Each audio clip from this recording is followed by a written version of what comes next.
ومن يضلل فلا هادي له، وأشهد أن لا إله إلا الله وحده لا شريك له،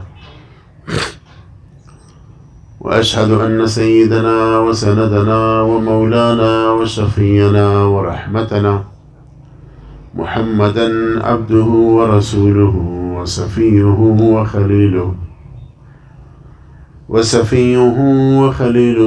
وحبيبه وصفته من عباده أجمعين، صلى الله تعالى عليه وعلى آله وسلم تسليما كثيرا. أما بعد، فأعوذ بالله من الشيطان الرجيم. بسم الله الرحمن الرحيم. ما كان محمد أبا أحد من رجالكم ولكن رسول الله وخاتم النبيين. وقال رسول الله صلى الله عليه وسلم: لا يؤمن أحدكم حتى أكون أحب إليه من والده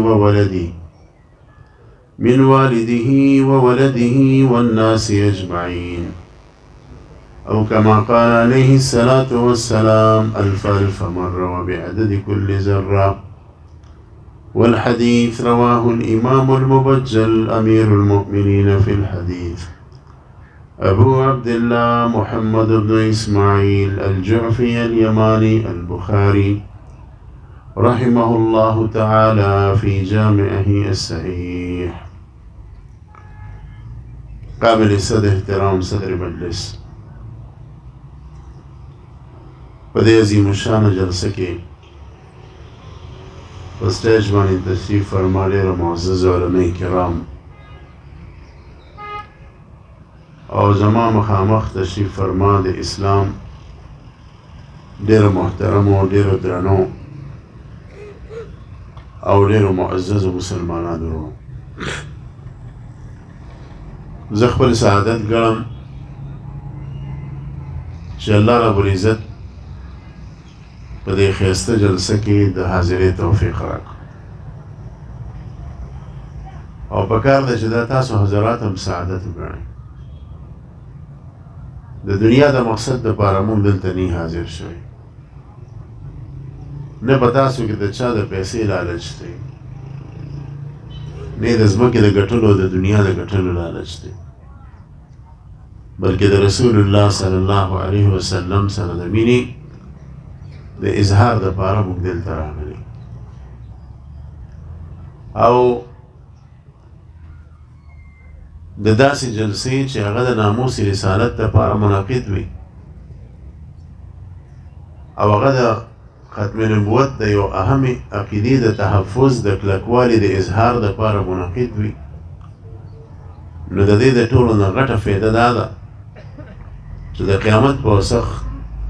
حالاتو کې په سخت ورځ به د رسول الله صلی الله علیه وسلم د شفاعت مو مستحق ګرځو، او الله پاک به په خپل فضل سره په هغې کې داخلوي. او دا زه نه ویم، د ختم نبوت دغه عظیم مجاهدین، د ناموس رسالت د عظیم مجاهدین او د رسول الله صلی الله علیه وسلم په محبت کې چې چا د ژوند یو سیکنډ ورکړی دی، دا د هغې خلکو د تجربو د نچوړ والا خبره ده. امام الاسر علامه انور شاه کشمیری صاحب دا فرمایي، حضرت مولانا محمد یوسف لودیانوی صاحب دا فرمایي چې کوم سړی د ختم نبوت کار کوي، یعنې د دې په جلسه کې شریکېږي او د ختم نبوت خدمت کوي، نو انشاءالله چې د قیامت په ورځ باندې الله پاک به ده ته د رسول الله شفاعت نصیب کوي. پیغمبر علیه السلام شفاعت چې تا ته نصیب شو، نو تا نه غټ خوش نصیب ونیشته، او د دغې شفاعت مونږه امیدوار انشاءالله د الله پاک چې مونږ به دغه شفاعت کې داخل یو، بلکې د رسول الله هر امتی د دې امیدوار دی. مونږ کو ډېر هم ګناهګار و الله رب العزت مونږ له داسې پیغمبر راکړی دی چې د بخاري شریف صحیح حدیث دی چې د قیامت په ورځ به کله سخت راشي نو حساب کتاب به نه شروع کېږي، نو خلک به یو پیغمبر له راځي، هغه به ورته وایي دې وخت کې الله تعالی غصه دی او زه اظهار نشم کول، و صفت د غضب سره متصف دی، بل پیغمبر له به لاړ شي، بل له به لاړ شي، بل له به لاړ شي، اخر کې به امام الانبیاء محمد رسول الله صلی الله علیه وسلم له راشي.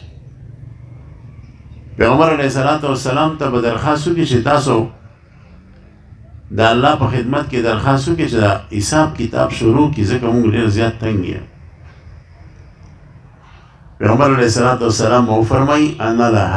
لها انشاءالله زه به دا کار کوم. او الله تعالی ته په سجده باندې پریوځي او هغه پورې په سجده پروت دي چې تر څو پورې الله پاک ورته حکم نه کړی، او الله ته جاړي په سجده کې، او بیا به الله حکم وکړي چې محمد زما حبیب سر روچت کا، ته چې څونه کسان د جهنم د ازادولو غواړي تا ته اجازت دې ورشه. نو لاړ به شي او خپل امتیان به د جهنم د آزاد کې د الله په حکم باندې، او بیا به په سجده باندې پریوځي، بیا به ورته الله تعالی وایي چې پاسه محمد څونه امتیان چې د جهنم د ازادولو غواړي هغه آزاد کړي. نو دا د پیغمبر علیه السلام هغه شفاعت دی. یوی د عمل خدمت کول او یوی د عقیدې خدمت کول. د اسلام مضبوطول د عقیدې په رڼا کې دا ګوره ډېر اهم خدمت دی، یاد ساتئ، او دا ډېر غټ جهاد.